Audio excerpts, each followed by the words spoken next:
Now, on today's episode, I'm going to give you the latest on Hurricane Melissa based on information coming from the Jamaica Meteorological Center.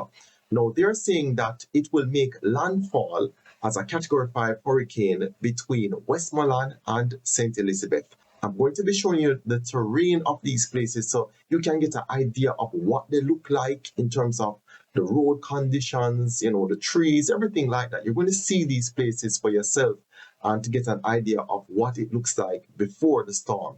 As usual, I always encourage my viewers to please subscribe. Less than 30% of my viewers subscribe to my channel. I do a lot of features of beautiful places in Jamaica. So these are just special news features that I'm doing so I can share content with you and share what is happening in Jamaica. But on a regular basis, like I do historical Jamaican features like what is happening with the JOS buses. If you remember what the JOS buses are about, I have episodes on those, I have episodes on old time buses in Jamaica like K-Sons and just Beverly and just different buses that used to run in the rural areas of Jamaica. And I do things on the Jamaican language and various places in Jamaica that you can visit to enjoy yourself. So check out the channel and see if you can find an episode that you enjoy. All right, let's get into it. Now, let's talk about the first place of contact, which would be Treasure Beach. So it's somewhere in that St. Elizabeth vicinity. Treasure Beach is a beautiful place, and I'm going to be using clips from episodes that I've done in the past on these areas so that you can get an idea of what these areas look like. All right, Treasure Beach is also a place that is a fishing community, and it's a very tight-knit community. It's a unique community tourism experience. I mean, everybody kind of know each other there on a first name basis. However, the waters in Treasure Beach are normally very choppy. Like even when I go there on a regular basis, the sea is extremely choppy. All right. So even on a regular basis without a hurricane, those aren't waters that they recommend for people to go in and swim in. It's just something that you view and you just enjoy it for what it is, right? So when rain is coming and when torrential weather is coming, I mean, it just gets that much worse. So I can't imagine what those people are going through right now. A lot of them are forced now to basically evacuate, especially from the low-lying areas. And there are a lot of small hotels down there, you know what I mean, like 20 rooms, 16, 10 rooms type hotel, boutique hotels, so to speak. And I can also imagine, the type of damage that they're going to face. And they provide a lot of employment. Now, Treasure Beach is it is kind of distant from the rest of St. Elizabeth because it's way down to the south coast.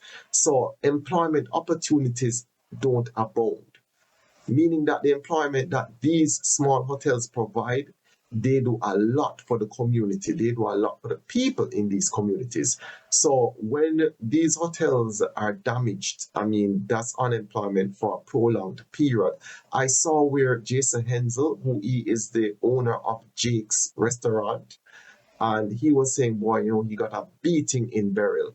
And he understood, that these things do happen. And he remembered when Ivan actually gave him a beating, but he was like, he got some time to recover, probably about, in excess of a decade to recover.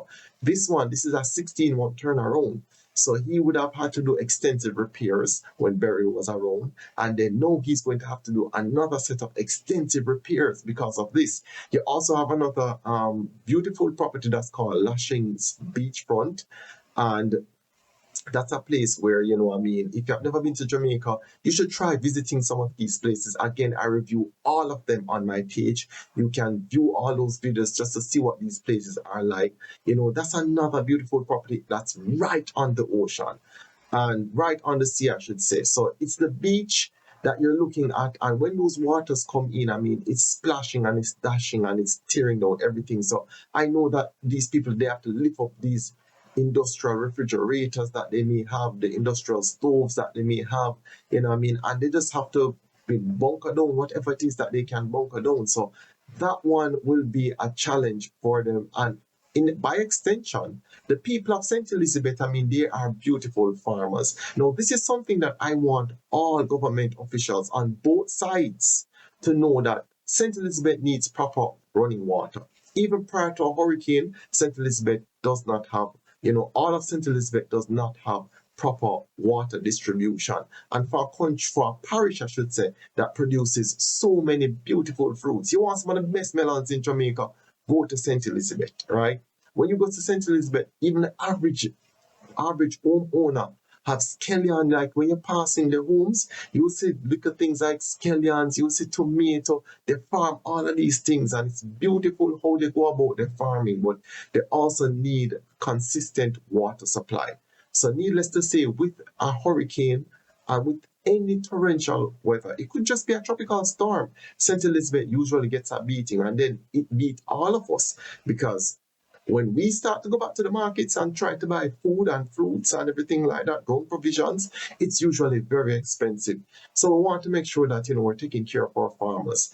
And I know that a lot of the farmers in St. Elizabeth, they're worried when it comes on to times like these, because they're seeing their crops being destroyed, and they just can't do anything about it. So I really feel it for the community of St. Elizabeth.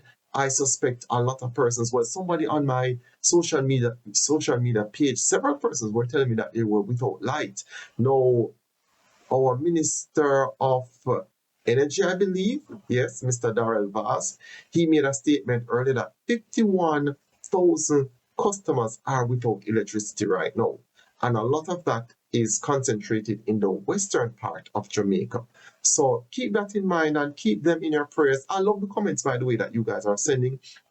I love the fact that you guys are also subscribing. Really makes a big difference even when you're watching the video. Just you can quickly click that subscribe button. You can quickly also click that like button, because you are supporting a Jamaican page that is run and operated by somebody who is born in Jamaica, a real Jamaican. You understand? So we want them stuff that we need to support our own. All right. Thank you so much as usual. Anyway, so let's get back into it. So St. Elizabeth is also one of those places. No, it's also going to stretch into places like Scott's Cove, or where many of you may know as Border, right? It centers St. Elizabeth and Westmoreland. Beautiful people there. That's where you can stop and get your fried fish. Sometimes they run out to your car, but they don't mean a harm. They're beautiful people. They're so, comforting. They're so welcoming. But sometimes they will run up to your vehicle, they have them bammy that they cook and they make from scratch. You get to see them literally make a bammy from scratches. You see that process where cassava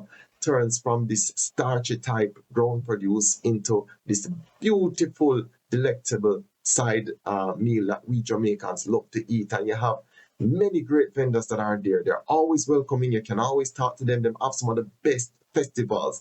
No, I don't know what that place is going to look like, once the torrential weather passes by. I wasn't able to reach out to any of the vendors that I know very well there. But I hope that they are in good spirits. I hope that they are also safe. I know that by now they would have taken up all their goods, all their wares, and just leave, the establishment as is. But this is one of the most beautiful, like a street food place that you can stop and you just really enjoy yourself. And right after that, we're going into White House, Westmoreland. White House, Westmoreland is a beautiful community. White House actually has some of the best beach. And it was, I think, if memory serves me correct, like I have this other beautiful series that's called Road Chat, where I speak to an elder from a specific community, and I remember just talking to an elder from this community, and this was one of the first places that the Spanish actually set up, So Savannah Lamar, that is Spanish, right? And that was just them explaining the water and how it was shallow. So this was one of the first settlements of the Spaniards, in Jamaica. And it's really cool, It's a really nice place to be. That's one of the places that's going to get hit a lot by the hurricane and just the torrential weather. And going back to a point that I made earlier, when the Minister of Energy, Mr. Vaz, spoke about the 51,000 people who are without electricity, he did also mention that most of this is caused by tree debris. So we're asking people, please prune your trees, because it becomes so hazardous. When the wind is blowing very strongly, and the branches fly all about and they hit the lines, and then these lines break, and it's hard sometimes to mobilize a JPS team to get to the area. So these are the things that are causing it. It's not necessarily caused by just the heavy rains or the torrential weather. It's something that is preventable. So it's tree branches and things like these. Please bear that in mind if you're somebody who, have beautiful fruit trees. We love our fruit trees, but we also have to prune our fruit trees. So White House is one of those communities that is very active in the Westmoreland area. The Square White House always have some of the best dances that keep, and them sell some of the best street food in the square as well. Now, other communities that are going to be affected, you have Bluefield, you have Belmont. These places have some nice restaurants on the beach as well. And I'm going to actually call one of my friends who own a lovely restaurant there that's called Blue Ocean Sun. It's a place that I've reviewed. If you watch my video, I did a video on this Rastaman with his tree house. And that is where he's from, that Belmont community. It's a nice community. They have some of the best craftsmen in Jamaica, in Westmoreland. I must say that, right?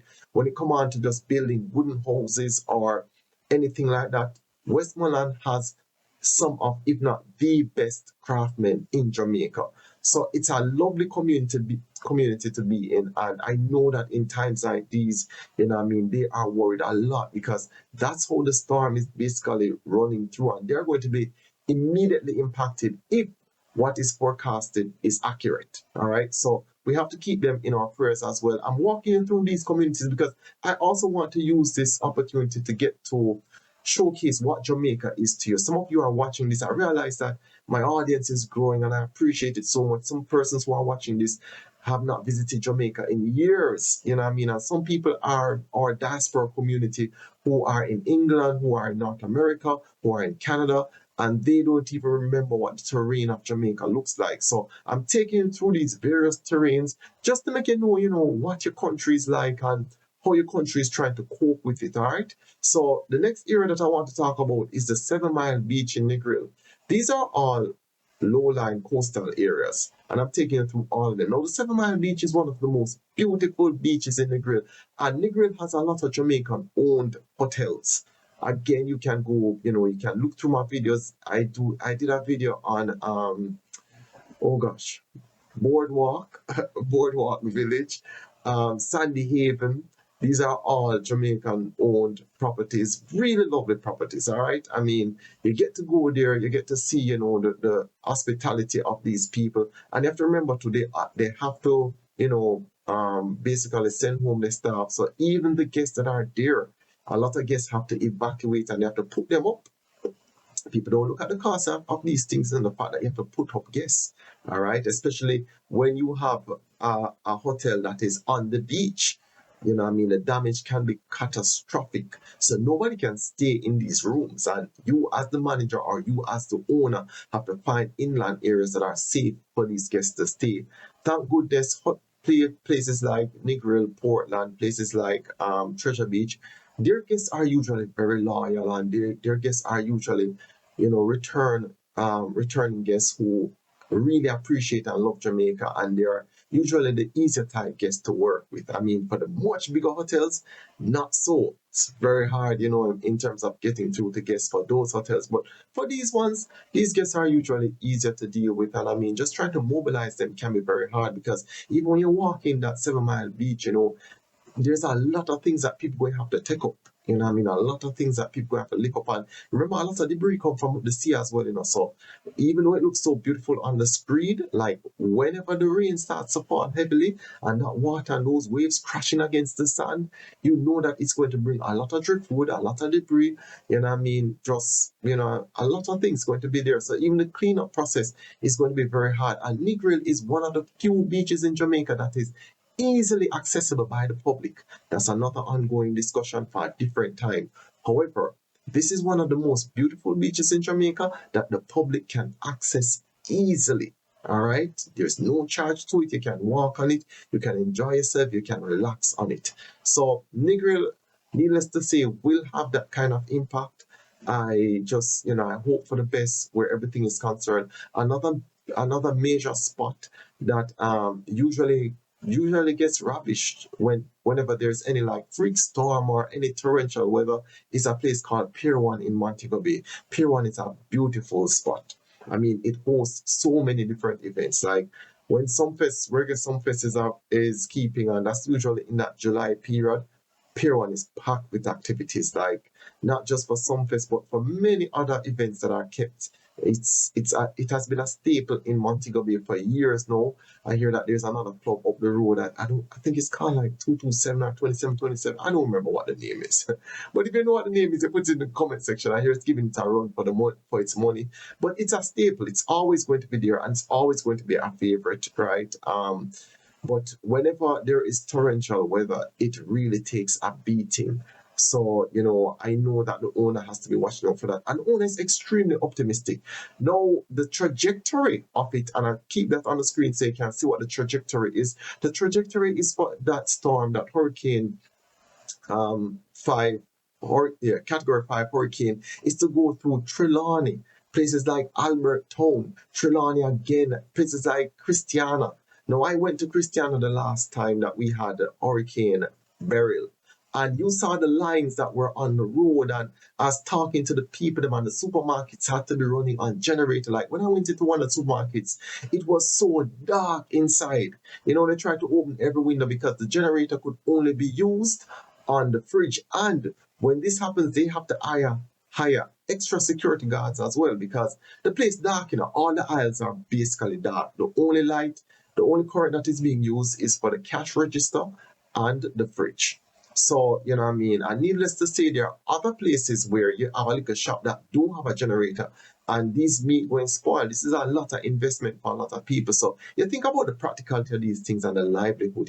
I was also in the cockpit country. I did a review on the cockpit country. It's a beautiful place to be. It has so many different species of plants and butterflies. Like some of the world's largest butterflies actually live in that cockpit country. It has limestones that is there. For those of you who remember your geography class, the stalagmites. So you see those limestone and you see the water dripping from the limestone. It was a beautiful tour. It took me 3.5 hours basically, but we got to walk through rivers. We got to, just look at the fauna of the country and see how beautiful it is. It has a rich backstory too, because that was where many of our ancestors, the Maroons, they would hide, and they would use that as their battleground as well as where they lived. So these places are going to, face the storm head on, and it's not easy for them because they faced it 16 months ago, and to still have to face it today, it's a hard experience for them. That's why I really hope that the storm just trends westward. But I mean, at some point they say it's just going to turn north, right? But I'm hoping that it just continues to just flow west and stay away from these beautiful places, because these are places that are rich with history, and they need a lot of support as well, because these are far places from the main. Like if you drive to Albert Town, if you drive to places like Christiana is very far from the main, right? So, just to even deploy resources up there to fix these lines, it take a lot of time for them. So for all my people up there in Christiana, Crime Quest is wishing you all the best up there. And then we think about the hotels. The last time Beryl was here, I was at this hotel called Ocean Eden Bay, and it's a relatively new hotel, right? Huge property. It have an adult only side, it has a family side, and they were basically evacuating all the guests, and all the guests had to be going into like the lobby areas and into the conference room. And keep this in mind, you have a skeleton staff that you're working with, because remember, the majority of your staff will not be on property. So you're talking about your chefs won't be on property. You're talking about different, maintenance crew won't be on property. It's not easy, especially with huge properties like these. The good thing is that the entrance building is inward, so it's way from the coastal line. However, sometimes when that water is crashing and it's coming up, I remember when I did a review on Half Moon Hotel, and Half Moon Hotel is a very historic hotel.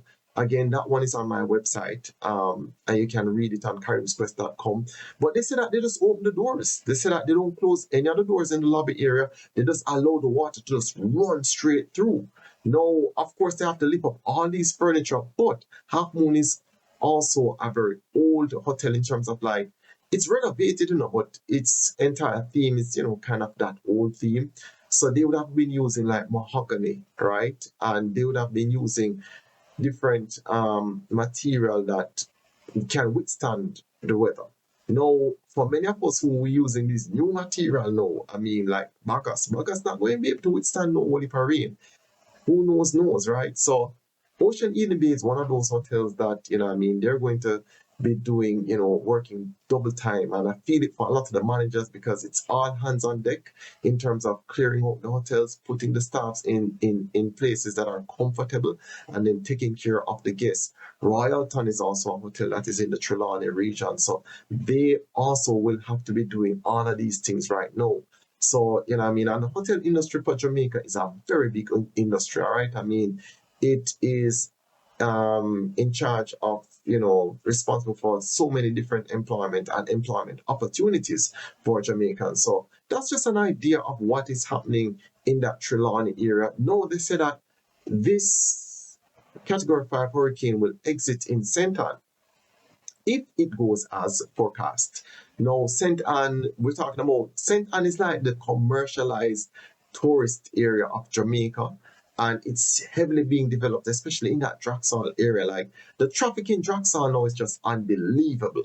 When you're driving through Draxall, I guess because they're developing it, and they have a KFC there now, they have a Starbucks there now. That's where the Knutsford Shuttle Express is. So if you're entering Jamaica from Montego Bay and you're going to somewhere in St. Ann, you can use that Knutsford Express, and it carries you from Montego Bay, to their transportation center in St. Ann. But let me tell you something, Draxall can be very busy.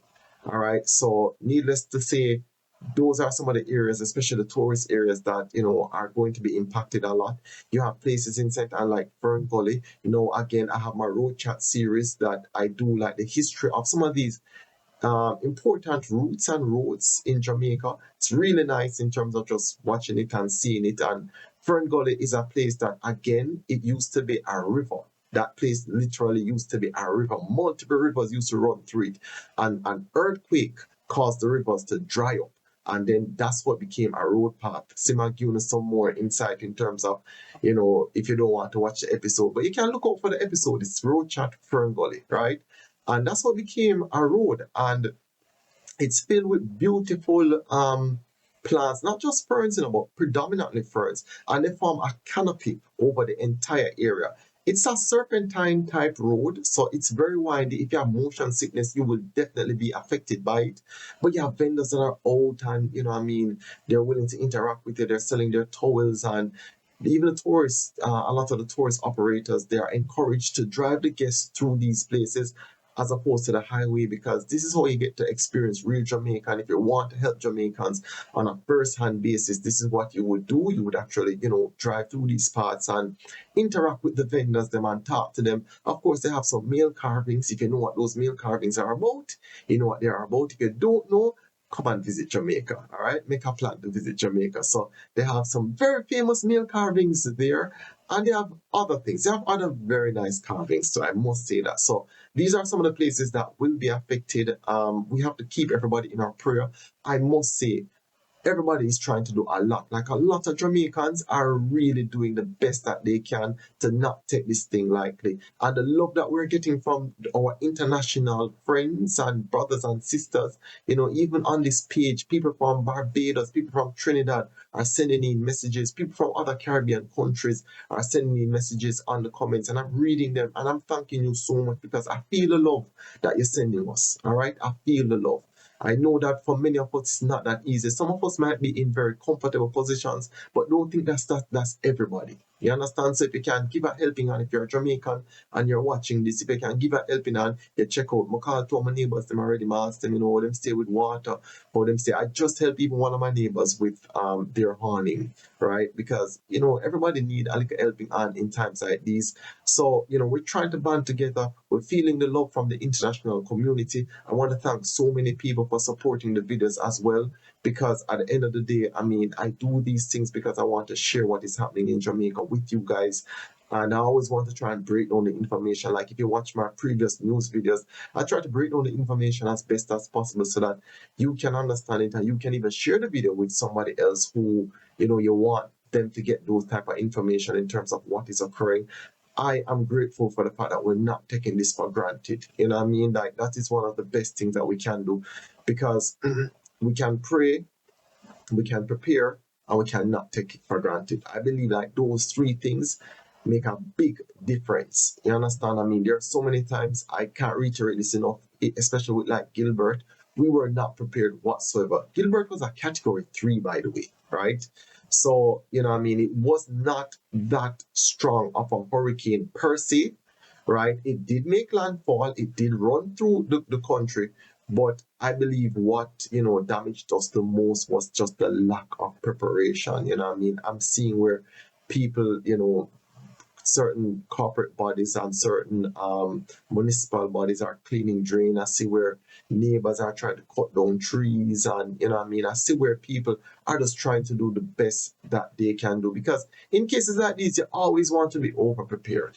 Right? It's better you stock up on things. It's better, you know, you take all the precautionary measures and it did not impact the way that, you know, we were expecting to impact, rather than we're not prepared and then we have this massive impact. You know what I mean? That is something that, you know what I mean, we can't deal with right now. So I thank everybody for, you know, supporting Kareem's Quest. And I always have to reiterate that Kareem's Quest mainly does like adventure features, hotels, you know, villas, different places like these. These are the places that I really review a lot on my page.